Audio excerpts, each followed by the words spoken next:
काय ग अगं काय हो महान जीवनाचे हे शिलेदार नाही बरला हात याची जोडीदार अहो काय ग अगं काय हो कार्य प्रतिष्ठा कीर्ती दृष्टा मेहनतीची अति हो श्रेष्ठा गाठी जन्माची ऋणानुबंधाची गृहस्थीची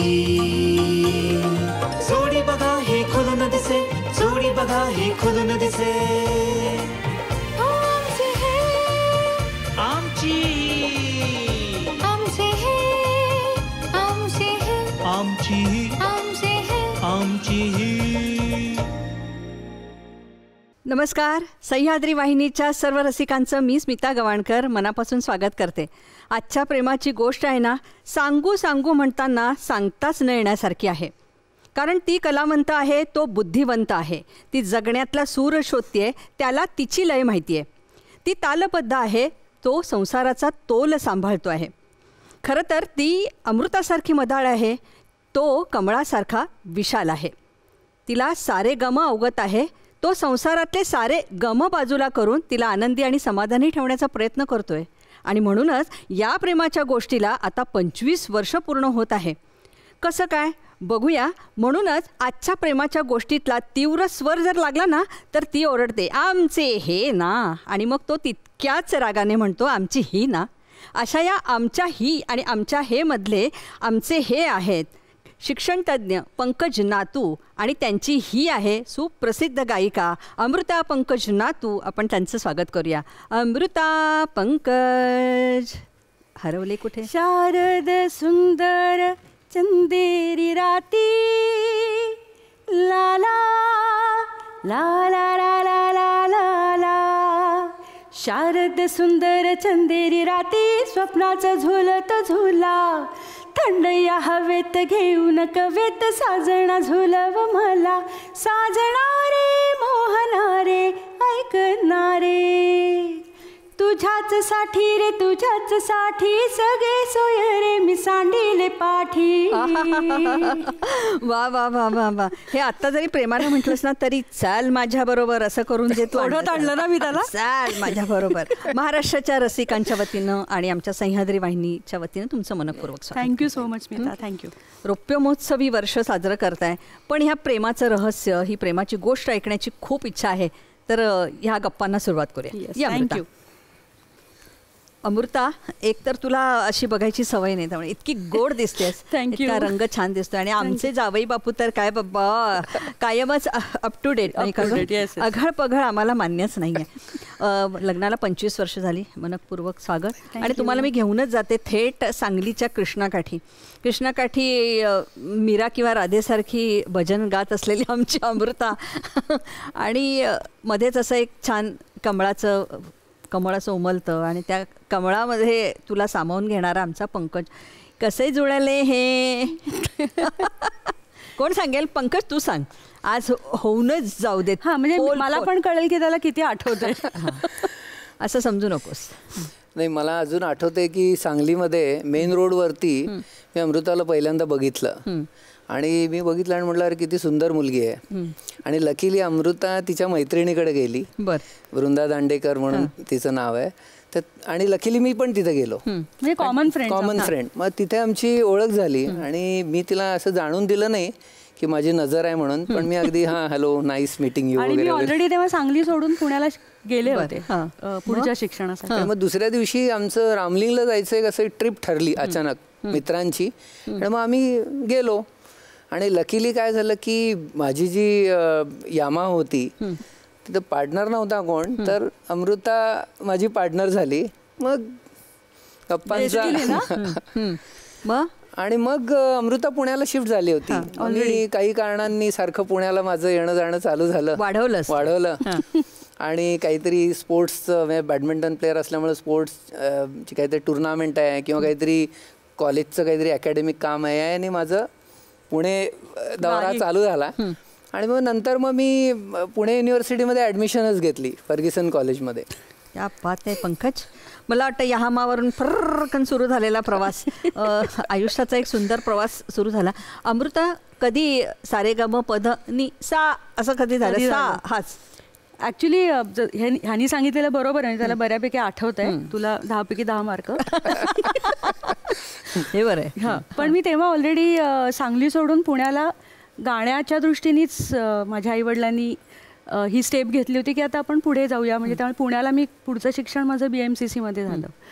तर त्यामुळं जरी मलाही कुठेतरी असं वाटत होतं की हा आवडला आहे आपल्याला, तरी पण तो कॉन्फिडन्स येत नव्हता. कारण जस्ट मी सांगली सोडून पुण्याला आले होते आणि एक ध्येय होतं डोक्यामध्ये, समोर काहीतरी दिसत होतं की आपण ह्याच्यासाठी सांगली सोडली आहे. आणि मग हा म्हणजे टाइमपास नको असं हे डिस्ट्रॅक्शन वाटत होतं कुठेतरी मला. त्यामुळे पण आवडत पण होता. असं कन्फ्युजनमध्ये जरा आमचा काही काळ गेला. बरोबर. अमृता, मी तुला अमृता नातू म्हणत असले तरी खाडीलकर घराण्याचं पुण्य तुझ्याकडे आहे.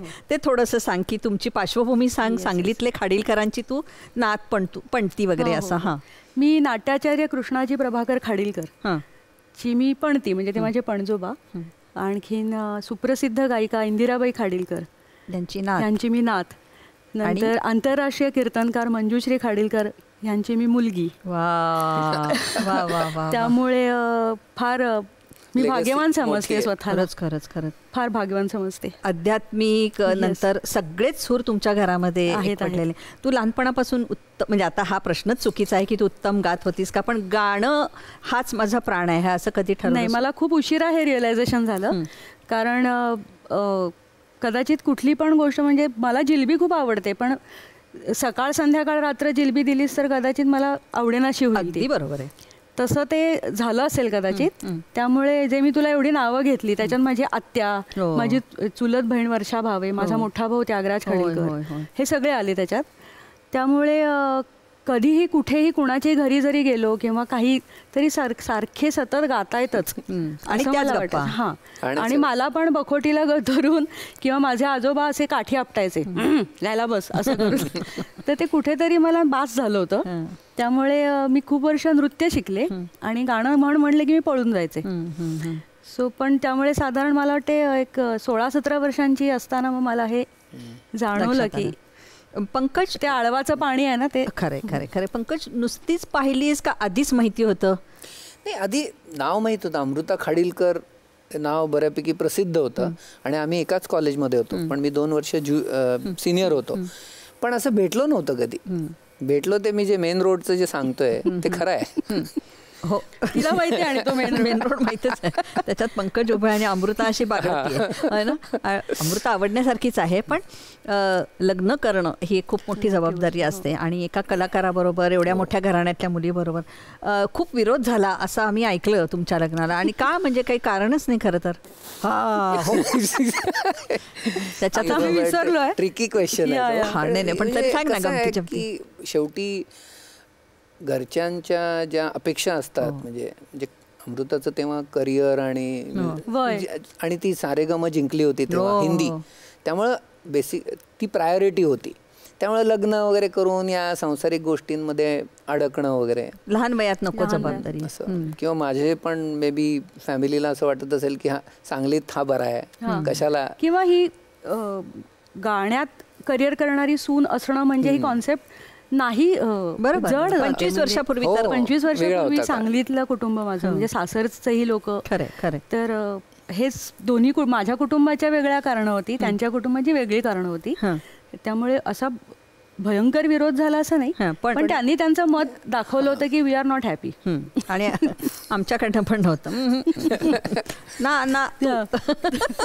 पण मग काय, कसं मनवलं? पण आम्ही कदाचित आमचं ठरलं होतं किंवा प्रत्येक गोष्ट, मला आता 25 वर्ष लग्नाला झाल्यानंतर आणि ओव्हरऑल आयुष्य जगल्यानंतर, 2 मुलांची आई झाल्यानंतर, करिअरमधले खाच खळगे बघितल्यानंतर मला आता स्मिता हे कळून चुकलेलं आहे की जे ईश्वराने तुमची स्क्रिप्ट लिहिलेली आहे ना, तसंच होणार आहे, त्याच्यात बदल होत नाही. त्यामुळे जर हे विधिलिखित होतं की आमचं लग्न होणार, त्यामुळे आम्ही आमचं लग्न केलं. आणि असं आहे, आमचं लग्न झाल्यानंतर ऍक्च्युली आम्ही स्ट्रगल केलं. आमचं स्ट्रगल म्युझिकल, म्हणजे आम्ही लग्न करून मग मुंबईत आलो आणि ही पेईंग गेस्ट म्हणून राहत होती, मी हॉस्टेलवर राहत होतो. आणि मी तेव्हा लग्नानंतर आम्ही भेटू शकायचो नाही एकमेकांना. तेव्हा UPSC एक्झाम्स मी देत होतो, शिकत होतो. आणि अमृताचं म्युझिकल फाईट चालू होती. आणि मग तसं आम्ही जवळजवळ 1.5-2 वर्ष आम्ही वी आर लाईक बॅचलर. आणि मला अजून आठवतं शिवाजी पार्कला आम्ही असं भेटायचो, अनोळखी असल्यासारखं भेटायचो. आणि पण दॅट वॉज मला जागाच नव्हती ना भेटायला. तो बॉईज हॉस्टेलमध्ये राहत होता आणि तिथे स्ट्रिक्ट एकदम. मी जिथे पेईंग गेस्ट म्हणून होते तिथे स्ट्रिक्ट एकदम. मग आम्ही तो तिथून यायचा चर्चगेटहून SISC मध्ये नॅकमध्ये होता तो. मग शिवाजी पार्कला आम्ही गप्पा मारायचो. काय तुझ्याकडे किती रुपये आहेत, मग ह्याच्याकडे काही 0 रुपये असायचे, कारण तो विद्यार्थी दशेत होता तेव्हा. तोच उलट मला सांगायचा की तुझा एखादा शो झाला तर त्या पैशातनं मला ही पुस्तकं हवीत अभ्यासाला. ही फॅक्ट आहे. म्हणजे मी पुस्तकांची नावं सांगायचो आणि मी माझा एखादा शोचं पेमेंट आलं की मी पुस्तकं घेऊन तिथे ठेवून यायचे. आणि मी तेव्हा जवळजवळ मला आठवतंय 3-4 महिने अमृताला सांगितलं माझी आता परीक्षा आहे, आता आपण भेटायचं नाही. म्हणजे ती मला पुस्तकं पाहिजे होती, मग ती हॉस्टेलवरती ठेवून गेली पुस्तकं. बापरे, असं आम्ही काढली. मला एकदम असं म्हणजे हे मला माहिती नव्हतं हे असं काही, आणि कुणालाच माहिती नाही. त्यामुळे उलट आज मला आनंद झाला की आज तू बोलावलंस. आणि हे कदाचित बापरे आमच्या जवळच्या माणसांनाही माहिती नसेल. म्हणजे इतक्या हसऱ्या अमृता आणि इतक्या खेळकर आमच्या पंकजच्या लग्नाच्या प्रेमाच्या गोष्टीच्या मागे एवढ्या आहे. खूप खूप स्ट्रगल. किती छान ना. पण बायको छान म्हणजे काम करून येते आणि त्या पैशातनं तू. येस. आणि नॉट ओनली पुस्तकं, पण काही जरी माझी जे काही म्हणजे बिकॉज मला काही पैसे मिळत नव्हते तेव्हा, म्हणजे काय असेल ते अमृताच माझी स्पॉन्सर होती. म्हणजे स्पॉन्सर होती आणि आहे अजून सुद्धा. सरस्वतीचा वरदा हस्ता असलेली खरं तर. वा. पण मी योग्य घोड्यावर पैसे लावले. तो आता काय लंबेरेस का घोडा निघला ना, त्यामुळे आता मी चिल करते सध्या. वा. किती मस्त, किती मस्त. हे सगळं आईला वगैरे हे काही तुम्ही म्हणजे सांगत नाही? बिलकुल नाही. कोणाला. म्हणून म्हणलं या मुलाखती निमित्ताने कदाचित आमच्या घरच्यांना, जवळच्या लोकांनाही काही गोष्टी कळतील. अमृता, एक कलाकार म्हणून आपल्याला खूप शांतता लागते. म्हणजे तुझेही स्ट्रगलचे दिवस होते, स्पर्धा आहेत, हे आहे. हे कितपत झेपायचं की आपण ज्याच्यावर खूप प्रेम केलंय आणि बऱ्यापैकी थोडासा घरच्यांचा विरोध पत्करून लग्न केलंय, तोच भेटत नाही आपल्याला. काय व्हायचं तेव्हा? नाही, खूप त्रास व्हायचा. आणि मी खूप रात्री रडून काढलेल्या आहेत त्या तेव्हा. आणि असं वाटायचं की कुठल्या तरी मी ड्रीम वर्ल्डमध्ये होते जेव्हा आमची कोर्टशिप चालली होती. आम्ही जेव्हा भेटायचो एकमेकांना वगैरे, असं झालं. आणि एकदम ते आता मी रियालिटी काहीतरी वेगळीच आहे. अरे बापरे, मग आता माझ्या पर्समध्ये 10 रुपये आहेत का, मग मी चहा पिऊ का पंकजला पैसे देऊ ते 10 रुपये, हे मला झेपे ना. म्हटलं हे काहीतरी चुकलं आपलं. म्हणजे असं वाटणं झालं मला की आपला निर्णय चुकला का. त्यालाही वाटत असेल, आय एम शुअर, की आपण घाई केली का. मग मला UPSCची एक्झामच द्यायची होती, माझ्या काही स्वतःकडनं अपेक्षा होत्या, तर मी लग्न नको असं आम्हाला दोघांनाही झालं असेल. पण समाऊ आम्ही एकमेकांचा हात सोडला नाही कधी. अमृताचे डोळे ना असे थोडे पाणावले. किती वेगळी गोष्ट आहे ना ही आपल्याला. बापरे. त्याच्यात पण तुझा काय म्हणतात सूर शोधायचा प्रयत्न केलास तू. आणि मी आमचं लग्न झाल्यानंतर, म्हणजे हा सांगलीला होता तेव्हा, तर मी 1-2 वर्ष आम्ही सांगलीतच राहिलो. आणि ते 2 वर्ष पंकजचं स्पोर्ट्सचं दुकान होतं, पंकज स्पोर्ट्स म्हणून. तर ते पण सांभाळलं ते पण. मी अभ्यासाला बाहेर पडलो. तो म्हणाला थोडे दिवस हे दिवस ढकल. मग मी काय करू, तर तू दुकानात येऊन बस म्हणला, स्पोर्ट्सच्या दुकान. म्हटलं मला काही शून्य कळतं, मला शटल आणि रॅकेटमधला फरकही कळत नाही, मी काय विकणार आहे. तो म्हणला हो, पण तू तिथे बस दुकानात, म्हणजे मी अभ्यास करू शकतो.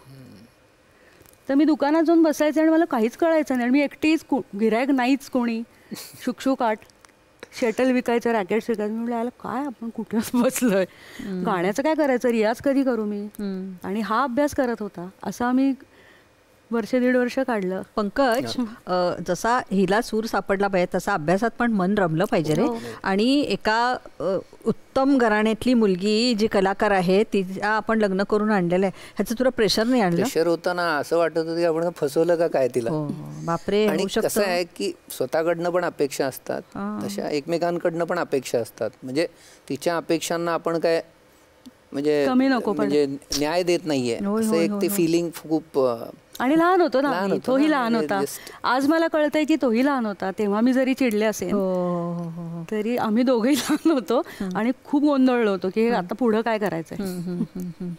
हळूहळू हळूहळू मला वाटतं आता पंकजकडे बघून म्हणेल काय आता कुणाला सांगितलं तर खोटं वाटेल. अगं मला धक्का बसला आज.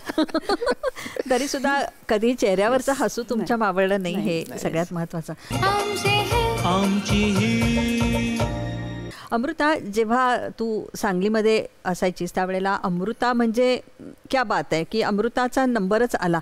पण जेव्हा तू मुंबई सारख्या शहरात आलीस आणि विशाल अशा म्युझिकल इंडस्ट्रीमध्ये किंवा आपण तो म्हणूया की सारेगम तेव्हा आपलं अस्तित्व निर्माण करण्यासाठी काय काय काय केलंस तू? खूप कठीण होतं. एकतर खूप दडपण येतं, पण त्याला एक सपोर्ट हा होता की मी हिंदी सारेगम आधी ऑलरेडी जिंकल्यामुळे लग्नाआधीच त्या सगळ्या प्रोसेसमध्ये ना काही संगीतकार किंवा काही म्युझिकमधल्या लोकांशी माझी तेव्हा त्या काळात ओळख झाली होती. आणि आमचं लग्न होईपर्यंत, त्याच्या आधीपर्यंत मी शोज करणे, त्यांच्याबरोबर रेकॉर्डिंग्स करणे, आणि लग्नानंतर 1.5-2 वर्ष काही कॉन्टॅक्ट नाही. आपल्याकडे तेव्हा फोन नसायचे, मोबाईल नव्हता तेव्हा, पेजर पण नव्हता आणि लँडलाईन येणं म्हणजे. आणि ह्या सगळ्या मानसिक उलथापालथीत माझ्याकडनं सगळे नंबर हरवले होते, डायरी मिसप्लेस. तर त्यामुळे मी मुंबईत आल्यावर परत एका डायरी करून प्रत्येकांचे फोन नंबर भेटून सगळ्यांचे नंबर घेतले आणि त्यांना सांगायला सुरुवात केली की मी परत मुंबईत आली आहे, मला काम पाहिजे, मी परत मुंबईत आली, मला काम पाहिजे, अशी मी सुरुवात केली हळूहळू. त्याच्यात सगळ्यात मोठा मला मॅक्झिमम काम दिलं ते अरुण दातेंनी. काय सांग? हो, मी दाते काकांना फोन केला. त्याच्या आधी मी करत होते कार्यक्रम, पण ह्या सगळ्या गोष्टींमध्ये सगळा कॉन्टॅक्ट तुटला होता माझा सगळ्यांशीच. आणि तुला खोटं वाटेल पण तेव्हाच्या माझ्या ज्या अवतीभोवतीच्या काही गायिका असतील समवयस्क, त्यांनी ह्याचा खूप फायदा करून, आता ती सांगलीला असते, आता ती येणार नाही परत, असं करून माझं पूर्णपणे लोकांना असं वाटायला लागलं की मी गाणं सोडलं आणि मी आता सांगलीला स्थायिक झाले. म्हणजे रियाजाचा स्ट्रगल वेगळा, हा मानसिक स्ट्रगल खूप होता मला की आता काय, म्हणजे मी पहिल्यापासून गाणं म्हणून सांगू का, मी गाणं गातेच. रियाज देवाच्या कृपेने गाणं इथं चालू होतं का सगळं ब्रेन मध्ये. पण त्यावेळेला तू अनेक स्पर्धा मारल्या सांगलीमध्ये, पण तेव्हा सुद्धा असा टीकेचा सूर होता की नाही की खाडीलकरांची हे मग येणारच, हे किती किती त्रासदायक आहे ना. त्रासदायक आहे. किंवा काही अगं आपल्याच काही ओळखीच्या कॉमन लोकांनी, तेव्हा सांगलीत मी स्वरयात्रा नावाचा कार्यक्रम मध्ये मी गायला सुरुवात केली. शरद शहा म्हणून, आता नुकतेच ते गेले. तर साधारण 10वी-11वीत मी असेन, तर कुणीतरी येऊन मला आपलंच ते भावेनाट्य मंदिराच्या बाहेरच मला गाठलं, ती तेव्हाचे सिनियर गायक गायिका. आणि तुला लाज वाटायला पाहिजे, तू इंदिराबाई खाडीलकरांची नात आहेस आणि तू हातात माईक घेऊन गाणं म्हणतेस, हे शोभतं का तुला? आणि मी एवढीशी का 10वी-11वीतली, मला काही कळलंच नाही. म्हणलं म्हणजे मला नाही कळलं काही, पण म्हणजे असे तेही मी काही अनुभव घेतले सांगलीतल्या सांगलीत. पण दाते काकांनी आम्हाला खूप, मग मला त्यांनी रेग्युलर काम द्यायला सुरुवात केली. पंकज, हे जेव्हा तिचं सगळं अशी मानसिक घालमेल चाललेली किंवा हे सगळं ती तुला सांगत असेल ना की असं असं म्हणतात, काय कधीतरी सांगायचं, कारण आमचीच भेट व्हायची सांगायची. पण मी म्हणजे तू मुझे सुना मैं तुझे सुनाऊ असं आमचं चाललं होतं ना, त्यामुळे मग कधी कधी आम्ही एकमेकांना काय फार डिटेलिंग करत अभ्यासाच्या प्रेशरमध्ये होता की UPSC क्रॅक करायचे. म्हणजे हे मला आठवतंय, दाते साहेबांबरोबरचे जे कार्यक्रम होते त्याला मी पण जायचो मग भेटायला. मग ते मला कायम म्हणायचे, अरे काळजी करू नकोस, सगळं छान होणार, व्यवस्थित होईल म्हणून. मजा यायची. मला ना तुझी एक ती छान चीज आठवते, सावरे तेरे बिना ज्या, ते म्हण ना जरा. म्हणजे ते आपण, तू बसलीस आणि खूप आठवण येते आणि तू अभ्यास करतो, त्यामुळे ते तू आपण पंकजला डेडिकेट करते. नक्की नक्की बोल. सावरे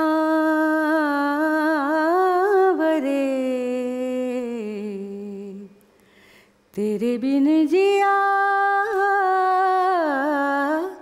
जाए ना,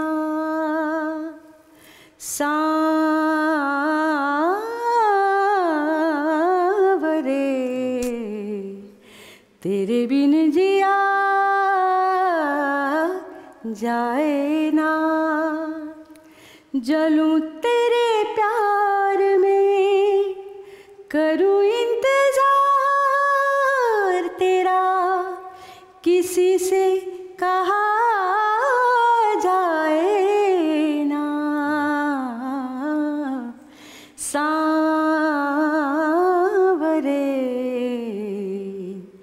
तेरे बिन जिया जाए ना. क्या बात आहे. अमृता, गाणं तर तू गातेसच छान, पण तानपुरा नाही, काही नाही, आणि खटकन म्हटल्यानंतर गाणं म्हटलंस ना. थँक्यू. क्या बात आहे. दाते काका, तुला रागवायचंय पण ना? हो, अरे लहान होते, गोंधळलेली होते, त्यामुळे 5 वाजता अमुक अमुक ठिकाणी ये असं त्यांनी एका कार्यक्रमाच्या वेळी मला सांगितलं होतं. आणि मी बहुतेक तिथे 5:20 वगैरे काहीतरी पोचले. चेहरा लाल लाल. खूप ओरडले मला सगळ्यांसमोर आणि मला म्हणाले की इथून तुला गाण्यात करिअर करायचं आहे ना. म्हणलं हो.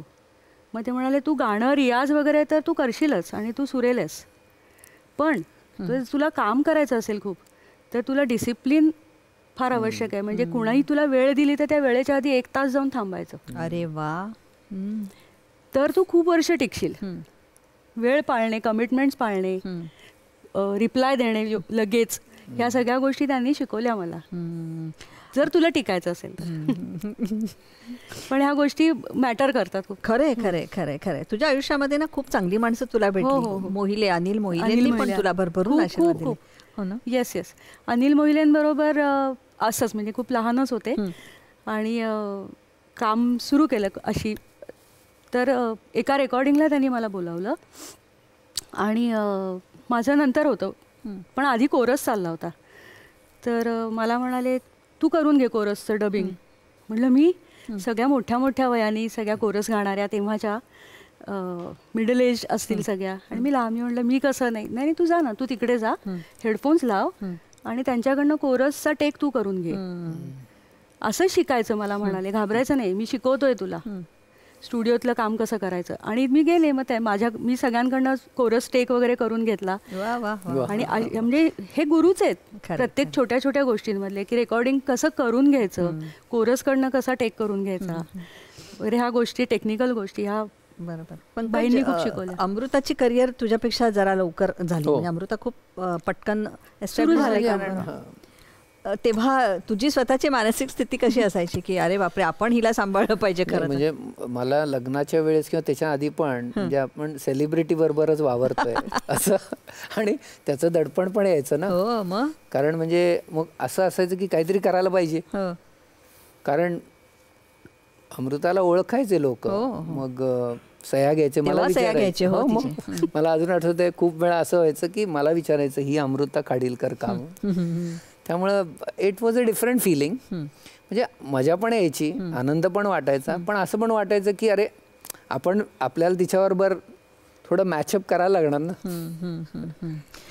अमृता, आता जे स्पर्धांचं युग वेगळ्या पद्धतीने, तेव्हा काही असं नव्हतं की तुमची काहीतरी एक बिहाइंड स्टोरी सांगा, मग रडा, मग ते SMS करा. तू म्हणजे अशी छान एस्टॅब्लिश झालीस आणि साक्षात लता दीदीने तुला आशीर्वाद दिले. तो क्षण मला आता ऐकायचा आहे. ते क्या बात आहे. आपण चॅनलचं नाव घेऊ शकतो का इथे? हो घे ना. तर झी मराठीवरती काय म्हणतो त्याला की सेलिब्रिटी व्यावसायिक गायकांचं सारेगमप झालं होतं. सेलिब्रिटीज होत, म्हणजे सगळेजण ऑलरेडी गात आहेत. अजित परब होता, मी होते, नंतर ऋषिकेश रानडे. तर जे ऑलरेडी व्यावसायिक गायक आहेत त्यांचं त्यांना एक कॉम्पिटिशन करावी अशी त्यांना काय वाटली, कॉन्सेप्ट आली. तर त्याच्यामध्ये आम्हाला जज होते पंडित हृदयनाथ मंगेशकर आणि सुरेश वाडकर. सो तो एक वेगळाच एक अतिशय सुंदर अनुभव आहे. आणि एका एपिसोडच्या दिवशी आम्ही सगळे स्पर्धक असे एका बाजूला सोफे लावलेले असतात, तुला माहिती आहे, तिथे बसलेलो होतो आणि असे समोर 2 मोठे सोफे आणून ठेवले.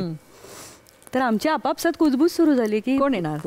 हे दोघं तर समोर बसलेत, जे मेन जज आहेत आपले, आणि आपण इथे बसलो. तर समोर जे 2 मोठे व्हाईट कलरचे सोफे ठेवले त्याच्यावर कोण येणार आहे, कोण काय माहीत काय. आणि पंडितजीनं काठी टेकत टेकत मी बसले होते तिथपर्यंत आले. तिथून चालत, त्यांना चालायला किती कष्ट पडतात, तरी पण तिथपर्यंत आले आणि मला म्हणाले अमृताबाई आज छान गा बरं का. असं का म्हणाले मला आज. परत प्रश्न. आणि आल्या ना दीदी साक्षात पल्लवी जोशीनी त्यांना इन्व्हाइट केलं आणि त्या आल्या आणि समोर तू बसलीस त्या डिस्टन्सवर त्या बसल्या होत्या आणि अशाच बघत होत्या आमच्याकडे. त्याच्यानंतर म्हणजे संपलो होतो का आम्ही सगळे. आणि नेमकं मी त्यांचंच सुन्या सुन्या मैफिलीत म्हणजे हे गाणं निवडलं होतं गायला. योगायोग, बाळासाहेबांचं कॉम्पोजिशन त्यांनी गायलेलं. असा तो योग ध्यानीमनी नव्हतं. मी एक गाणं निवडतो तसं ते निवडलं होतं. हे आमच्या ध्यानीमनी पण नाही की दीदी येणार आहेत, त्यांच्या समोर मला गायला मिळालं. आणि त्यांनी मला आशीर्वाद दिले. माझ्या नावाचा उल्लेख करून त्या म्हणाल्या की ह्या सगळ्या मुलांमध्ये अमृता आणि ऋषिकेश या दोघांचं गाणं मला फार आवडलं. वा वा. पंकज, तू पण लहान होतास, तूही धडपडत होतास, पण आपली बायको जरा आणखीन वरती जाते, त्या सह्या वगैरे घेतात, हे जरा थोडा अभिमान वगैरे जागृत झाला की नाही? म्हणजे सपोर्टिव्ह अभिमान होता. मला असं मजा यायची आणि असं वाटायचं की अजून तिला सक्सेस मिळायला पाहिजे. किती छान. मग भांडणाची काय कारणं असतात? किती भांडता तुम्ही? मग खूप म्हणतो ना, पण असं खूप म्हणतो पण अशी सिरियस हे नाहीयेत, विषय नाहीयेत, हे असं काय चालू असतं काहीतरी. शिक्षण क्षेत्रामध्ये आज पंकज तुझं इतकं मोठं नाव आहे की अनेकांना तू चांगलं घडवतोयस. ही जी उंच भरारी आहे ती डोकं शांत ठेवून कलाकाराला जपत, असं काय तू अचीव केलंस रे? म्हणजे ॲक्च्युली अमृताच तसं म्हटलं तरी इन्स्पिरेशन आहे यायला. कारण मी जेव्हा UPSC IAS एक्झामचे प्रिपरेशन करत होतो तेव्हा मी बाकी पण बऱ्याच परीक्षा दिल्या आणि त्या परीक्षा देत मी कॉलेजमध्ये लेक्चरर म्हणून जॉईन झालो आणि मग PhD कंप्लीट केलं आणि असं सगळं कंप्लीट करत आता मी जवळजवळ 20-25 वर्ष अकॅडमिक फील्डमध्ये आहे आणि एका कॉलेजमध्ये मी 10 वर्ष डायरेक्टर पोझिशनवर होतो आणि आता मी वेलिंगकर इन्स्टिट्यूट ऑफ मॅनेजमेंटमध्ये प्रोफेसर आहे.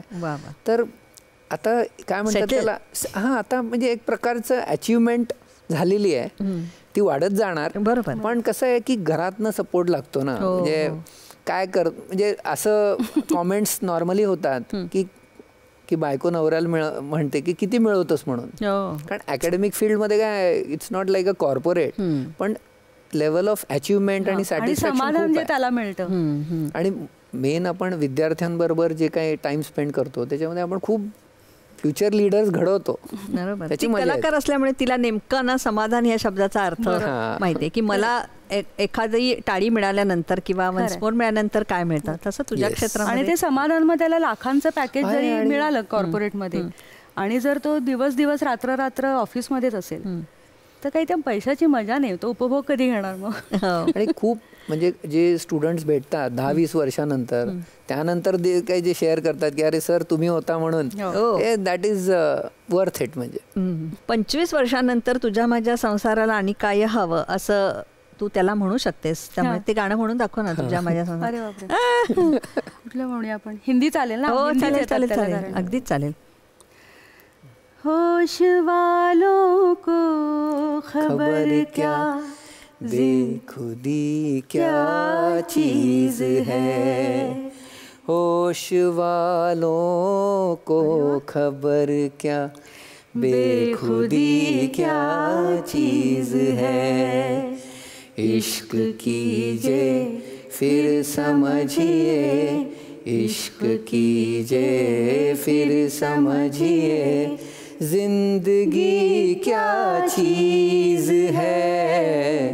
वा वा वा. अरे बापरे, हाही धक्काच आहे की पंकज इतका छान गाऊ शकतो. गातो सुरेल. ते मला घरात अलाउड नाहीये. घरात नाहीच म्हणजे. वा वा वा वा. ते आता शिकतोय मी. नाही काही ऐकतोय ना, ऐकत असतं. अमृता, आपण एकदा गायला सुरुवात केली की आपल्याला ना असं पार्श्वगायन गावं किंवा चित्रपटात गावं असं वाटत असतं. तुला त्या अनेक संधी मिळालेल्या आहेत, तर त्यासाठीचा काय वेगळा स्ट्रगल होता तुझा? स्ट्रगल म्हणजे माझ्या हे लक्षात आलं की जर कुणीतरी गॉडफादर असेल तुमच्या बरोबर की चल मी तुला घेऊन जातो, एक्सची ओळख करून देतो, वायची ओळख करून देतो, तसं असेल तर सोपं जातं जास्ती. आणि ते नसल्यामुळे मला अगदी नमस्कार मी अमृता, मी गाते इथपासनं सुरुवात केली की पहिल्यांदा लोक सिरियसली घेत नाहीत तुम्हाला, कारण तुमच्याबरोबर कोणी ओळखीचं नसतं ना. मग ते बसवून ठेवतात स्टुडिओमध्ये तासन तास. तर ह्या सगळ्यातनं मी गेलेली आहे की वाट बघ. मग 4 तास 5 तास 6 तास आणि आपण वॉशरूमला वगैरे पण जात नाही तेवढ्यात. असं वाटतं की तेवढ्यात अमृता किधर आहे असं कोणी म्हणलं तर ती वॉशरूम गई असं नको. हो ग. सो ह्याच्यातनं जाऊन मग ते वेळ लागला पण होतात कामं. हो नाही वाटते तितकी सोपं नाही वाट, हेच सांगण्याचा माझा प्रयत्न आहे. कारण इतक्या झटपट आता प्रसिद्धी मिळते आणि कुठे लुप्त होत नाही. आणि खूप अपमान पचवायची एक आपली कपॅसिटी, म्हणजे आपल्या पोटाला ते डायजेशनची सवय करावी लागते की मग मला कुणीतरी खूप अतिशय लागेल असं बोललेलं आहे, पण ठीक आहे परत मला उद्या तिथेच जायचं आणि गायचंय. हे सगळ्या कपॅसिटीज आपल्याला वाढवाव्या लागतात आणि ज्या आपण आईच्या पोटातनं शिकून आलेलो नसतो ना, खरे हळूहळू शिकतो, शिकवते का तुम्हाला? तर त्या अनुभवातनच आम्ही शिकत आलो दोघंही. मनाला लागेल असं तुला बोललं असलं तरी तू सूर चांगला लावलास ना, ते महत्वाचं आहे, ते महत्वाचं आहे. आवाजावर अमृता है ना. येस. पंकजराव तुमचे आई बाबा नंतर मग आणि अमृता नातू असं झाल्यावर काय वाटलं? खूप अगदी हमारे खानदान की बहू है ये. एकदम खुश, एकदम खुश. तू गाऊन दाखवली. आणि वेगळं म्हणजे माझे वडील ह्याच वर्षी ऍक्च्युली वारले, पण त्यांना अमृताच्या हातचा स्वयंपाक पण आवडायचा. अमृता सुगरण ते दाखवत नाही, पण हा एक हिडन गुण आहे, करून घालायला लागेल ना सगळ्यांना. या सासूबाई या. हो सुगरण, एकदम सुगरण. काय काय बनवते छान? फार असं विशेष पदार्थ नाही, पण रोजच्या जेवणातलं मला चव. हा म्हणजे आमटी केली तरी असं म्हणणं आहे सगळ्यांचं की त्या आमटीलाही चव असते. क्या बात आहे. अमृता, मुलं झाल्यानंतर एक कुठल्याही कलाकाराला असं एक ब्रेक लागतो, थोडा का होईना लागतो, कारण 1-1.5 वर्षाचा प्रवास आहे. हा तू कसा काढलास? मला ब्रेकच नाही लागला अगं स्मिता, तुला खोटं वाटेल. म्हणजे मोठा जो मुलगा आहे त्याचा जन्म पुण्यात झाला, कारण आई बाबा पुण्यात होते तेव्हा. पहिली डिलिव्हरी माहेरी होती आपली, त्यामुळे मी पुण्याला आले होते. आणि 9व्या तोपर्यंत मग मी मुकुंद फणसळकर बरोबर आमचे नॉस्टॅल्जिया म्हणून तो एक कार्यक्रम करायचा, तर ते कार्यक्रम करतच होते अगदी 8व्या-9व्या महिन्यापर्यंत. आणि 9व्या महिन्यात सकाळी माझं अजय पराडकर म्हणून पुण्यातले संगीतकार आहेत, त्यांची 2 गाणी रेकॉर्ड करायची होती. तर ते मला म्हणाले काय तुझी पोझिशन, म्हणजे म्हटलं येते मी, काय प्रॉब्लेम नाही. मी गेले स्टुडिओमध्ये, गायले वगैरे, 2 गाणी झाली रेकॉर्ड. आणि संध्याकाळी साधारण मी तिथेच स्टुडिओमध्येच मला जाणवायला लागलं की मला पेन सुरू झालेत. अरे बापरे. पण दोन्ही गाणी झाली होती, त्याच्यात काही करेक्शन्स करायच्या नव्हत्या, काही नाही, डन झाली होती दोन्ही रेकॉर्डिंग्स. तिथून मी घरी आले, माझ्या आईबाबांना सांगितलं मला थोडं थोडं असं होतं. मी ॲडमिट झाले. दुसऱ्या दिवशी बाळ दिवशीपर्यंत, हो म्हणजे अगदी त्या क्षणापर्यंत मी गात होते. आणि बाळ झाल्यानंतर पण मग लगेच पुढच्या महिन्यातच कार्यक्रम वगैरे सुरू केले. दोन्ही वेळेला. यशराजचं आणि दुसरा यशराज म्हणजे नंबर 2ची डिलिव्हरी, तर त्याच्यानंतर सेम केस, म्हणजे 9व्या महिन्यापर्यंत कार्यक्रम चालूच होते. तर डिलिव्हरी झाल्यानंतर अविनाश चंद्रचूडचा मला फोन आला. तो म्हणला की तेव्हा ETV होता बघ, हैदराबादला शूट करायचे, तर तो एक आम्ही म्युझिकल प्रोग्राम करतोय, साधनाजी आहेत आणि बेला असेल, हे असेल, तर तू पण यावंस अशी इच्छा आहे. तर एक साधारण 14 ते 15 गाणी गायची आहेत. वा. मी पॉज घेतला मोठा. तो म्हणला काय प्रॉब्लेम नाही ना? तो प्रॉब्लेम काहीच नाही म्हणलं, 2 आठवड्यापूर्वी माझी डिलिव्हरी झाली आहे. अरे बापरे, मग नको नको म्हणला.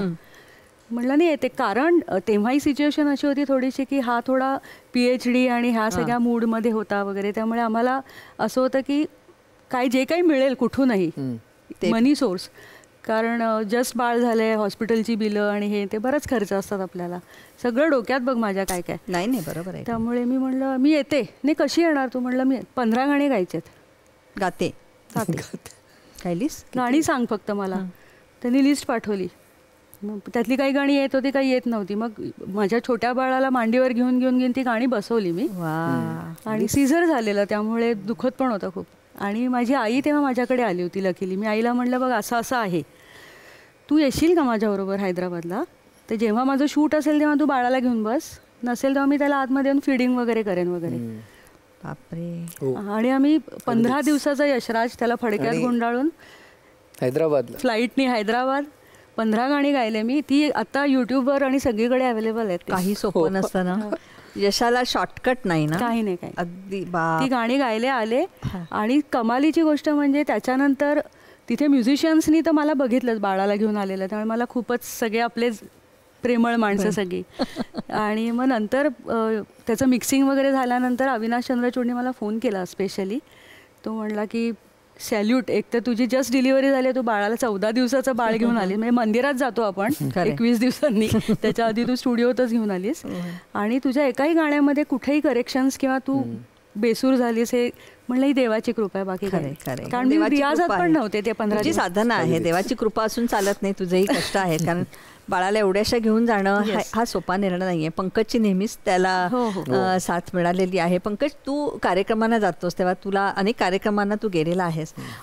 रसिक आणि अमृताचं गाणं ह्यांच्यामधला तू दुवा असतोस. कसं वाटतं तुला असं शिट्ट्या वगैरे मारतात तिच्या लावणीला किंवा वन्समोर तिला मिळतो आणि अमृता पुन्हा गाते, असा प्रसंग सांग ना मला. खूप मजा येते. मागचाच एक कार्यक्रम झाला R.D. Burman soft shades of Pancham, तेव्हा मी अमृताचे असे व्हिडिओ घेत होतो, फोटो काढत होतो. मी प्रेक्षकांमध्येच बसलो होतो.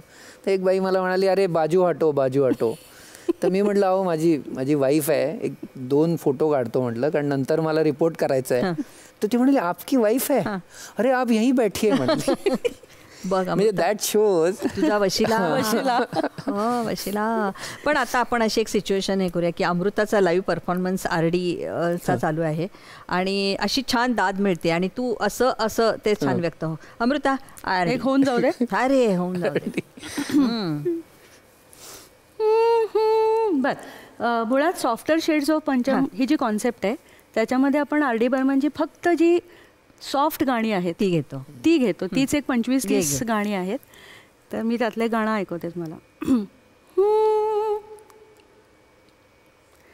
जब भी थामा है तेरा हाथ तो देखा है, लोग कहते हैं कि बस हाथ की रेखा है, हमने देखा है 2 तकदीरों को जुड़ते हुए, आज कल पाँव ज़मीं पर नहीं पड़ते मेरे, बोलो देखा है कभी तुमने मुझे उड़ते हुए, बोलो आज कल पाँव ज़मीं पर नहीं पड़ते.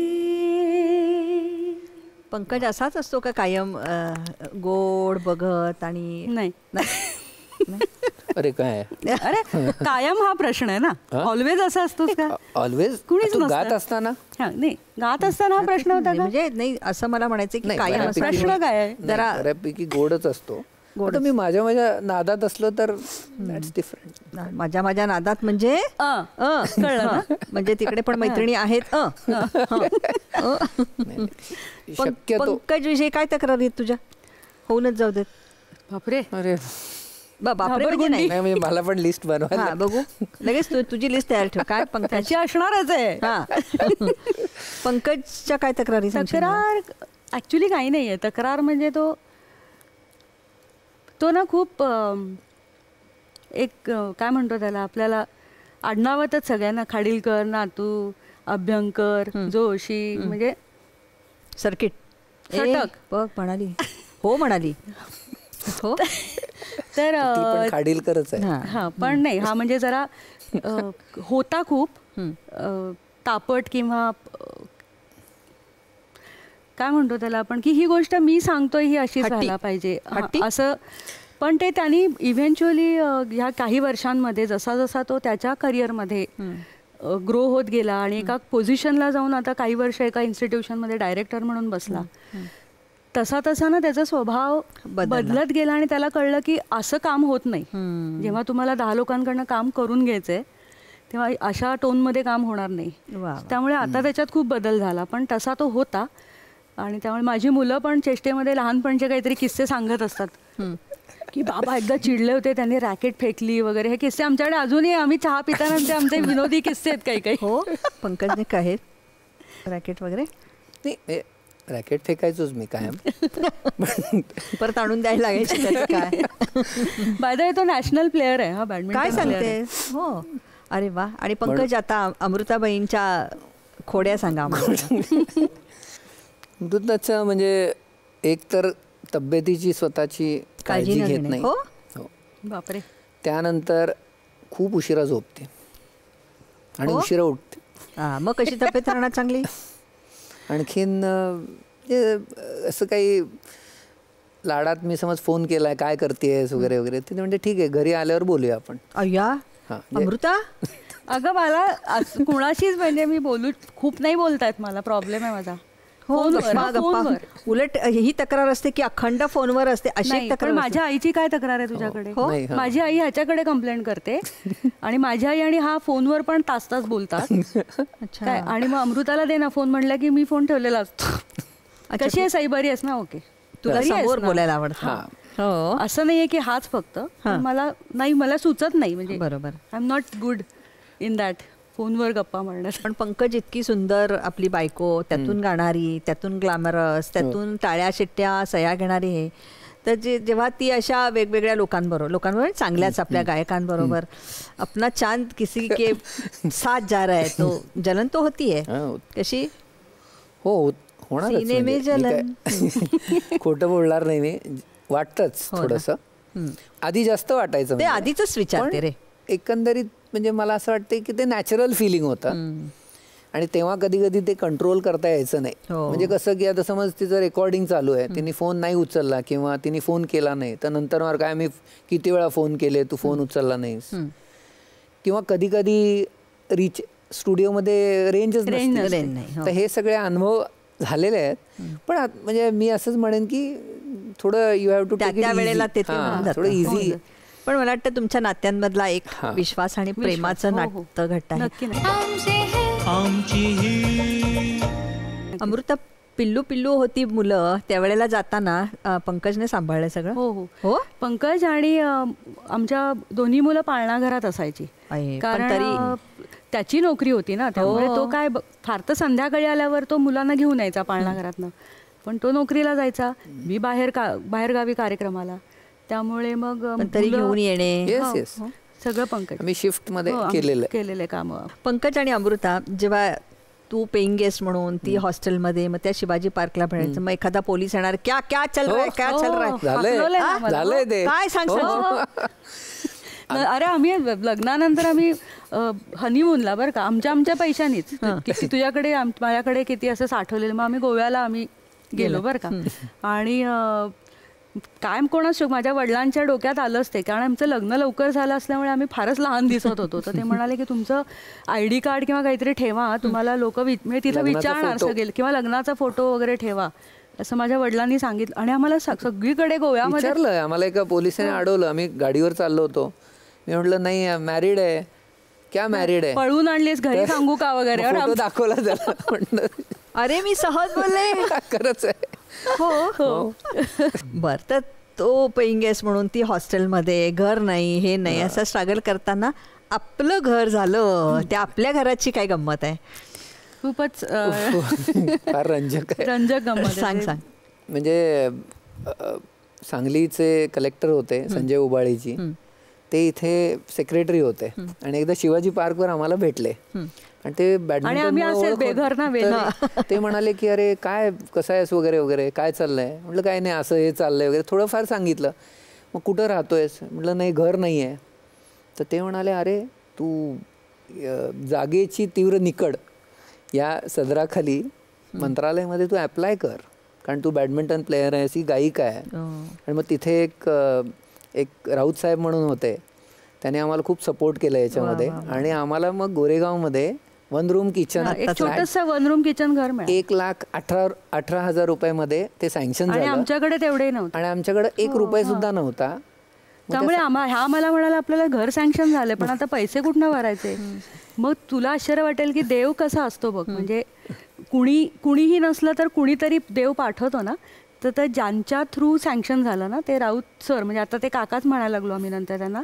आणि आम्ही दोघे असे हाडकुळे आणि असे लहान असे उभे त्यांच्याकडे बघत, जस्ट बाळ झालं होतं, सोहम झाला होता, ते तानं बाळ.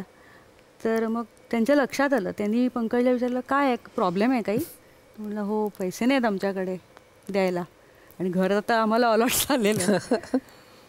बरं, मग ते पंकजला म्हणाले बस गाडीत, आणि मला म्हणाले तू घरी जा बाळाला घेऊन, तू नाही यायचं, मंत्रालयात यायचं नाही तू अजिबात, मला म्हणाले. छोट्या बाळाला घेऊन नाही यायचं. त्याला म्हणले गाडीत बस. आणि ते राहायचे पनवेलला. आणि मला काही सुताराम कल, फोन नाही, मोबाईल काय, नुसता हा गेला पनवेलला त्यांच्या गाडीत बसून. त्यांनी कॅश दिली पंकजला. काय सांगतो. आणि गंमत अशी 1,10,000 रुपये होते. ओळख ना पाळख नाही, काही नाही. ते म्हणाले मी तुम्हाला ओळखलं, तुम्ही गुणी मुला दोघंही, पण आता तुमच्याकडे काही नाही, 1,00,000 नंतर द्या मला. 10,000 काहीतरी पाहिजे होते. त्यांनी 1,20,000 दिले. आणि ते म्हणाले तुम्हाला जमेल तसं तुम्ही द्या म्हणून. देव दुसरं काही नाही. अमृता, मला आत्ता या क्षणी 2 दिवाने शहर में आबुदाना ढूंढे हेच गाणं म्हणून दाखव मला. लगेच नाही, पण मी प्रयत्न कर. फार नाही येते नाही म्हटलंस तरी मला आता आठवलं आणि माझी फरमाईश म्हणून तुला गावं लागेल.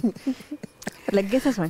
2 दीवाने शहर में रात में या दोपहर में आबुदाना ढूंढते हैं एक आशियाना ढूंढते हैं 2 दीवाने शहर में. मला तुझं ना हेच आवडतं.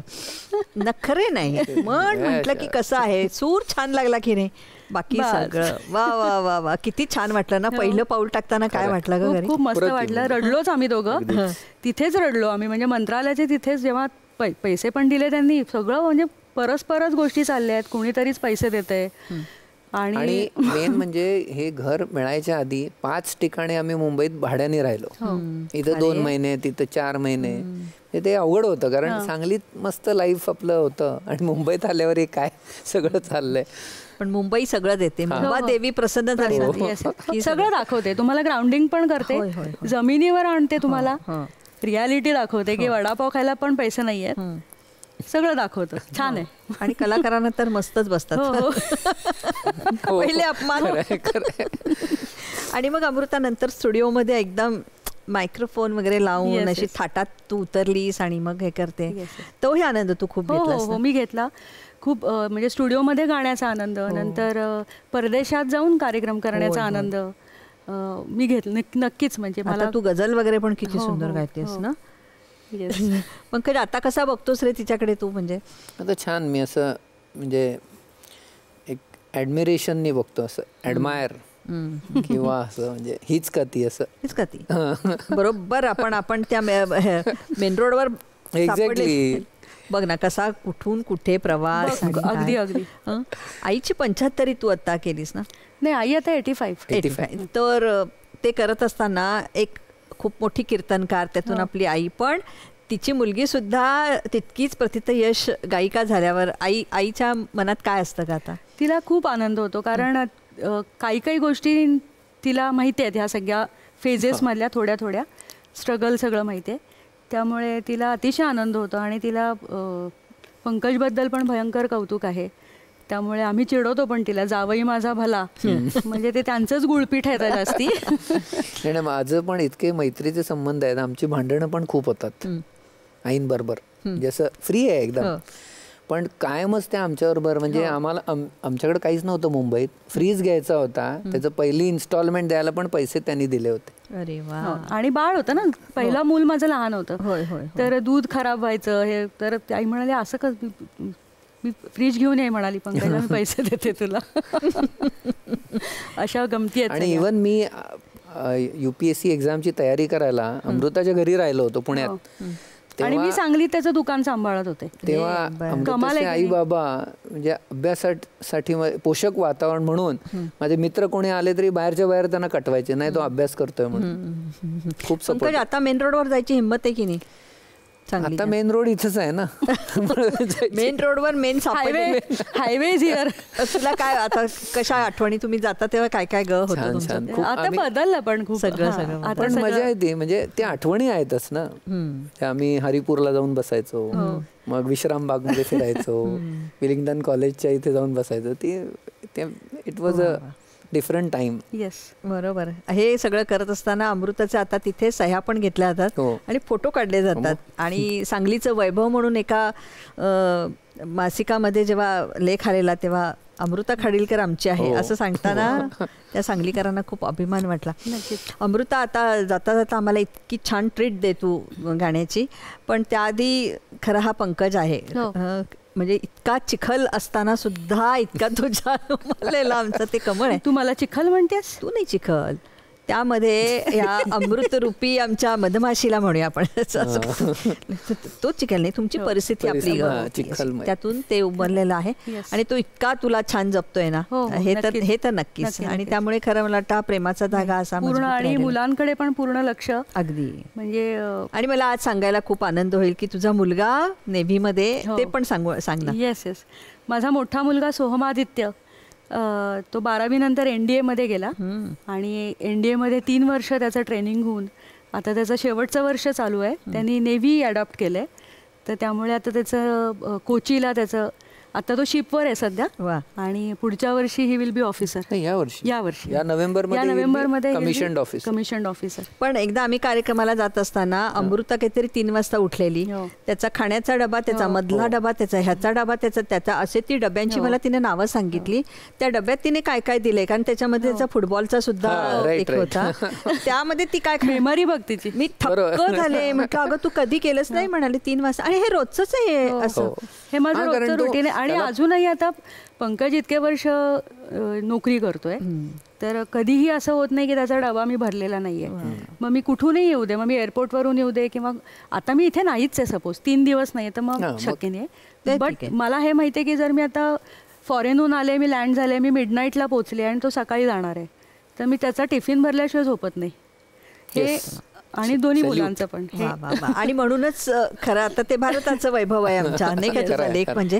तर त्याला एक छानसा सलाम आमच्याकडनं पोचव जेव्हा तुझा फोन येईल तेव्हा. तुमच्या मुलांची नावं पण इतकी सुंदर आहेत. धाकटा यशराज काय करतो ते सांग. तो आता 12वीत आहे आणि तो पण कलेमध्ये पण आहे, स्पोर्ट्समध्ये पण आहे. तो बॅडमिंटन उत्तम खेळतो, गातो, गिटार वाजवतो.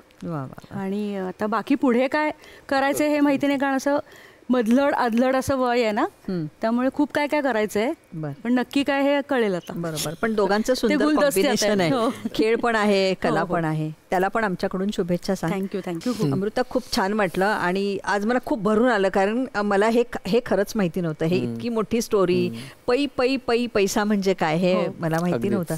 पण शेवटी कला तुम्हाला तारते, बुद्धी तुम्हाला तारते, आणि त्यामुळे हे सगळं छान मंगलमय होणार आहे. पुढे चांगला प्रवास, अजून मोठी घरं हो. आता तुझं मोठं घर पण होणार आहे, त्या घरामध्ये सुद्धा छान आनंदमय वातावरण राहू दे. ते आता आमच्या स्टुडिओमध्ये आलेस तर आमचंही वातावरण मंगलमय करूनच मी तुझा निरोप घेते. पण तत्पूर्वी आज आलीस मस्तपैकी आणि आमचे हे करत त्याला टोचलंस, पण त्याने मात्र प्रेमाने माझी ही आमची ही नाही असं केलं. तर यासाठी पण त्याला काही नाव चांगलंच बोलले त्याच्याबद्दल. अच्छा, ठीक आहे. असं आम्ही मानतो. तो चांगलाच आहे. तुला मनपूर्वक मी शुभेच्छा देते, पण मंगलमय शुभेच्छा तुझ्याकडनं गाण्यात. नक्की. आणि मी पण तुला थँक्यू म्हणते की तू मला आणि पंकजला दोघांना इथं बोलावलंस आणि आमच्याही काही आठवणी ताज्या केल्यास. कारण आपण जसे मोठे होत जातो तसं आपण त्याच्यावर माती टाकत जातो जुन्या अनुभवावर. त्यामुळे आम्ही दोघं एकांतात सुद्धा या आठवणी काढत नाही सहसा. त्या आज तुझ्यामुळे आमच्या आठवणी जागा झाल्या आणि थोडीशी मी हळवी पण झाले. त्यामुळे गाता थोडे सूर पण, काही सूर नाही असं तुला ठरले असतील माझे. नाही पण थँक्यू आम्हाला बोलवल्याबद्दल. आणि खूप छान सेट आहे आणि तुझ्या या प्रोग्रामला खूप शुभेच्छा. थँक्यू. आणि एक मस्त आता गाणं. येस. जवळी घे जवळी प्रिय सखया भगवंता, ये जवळी घे जवळी प्रिय सखया भगवंता, वेढूनी मज राहसी का दूर दूर आता, ये जवळी घे जवळी प्रिय सखया भगवंता.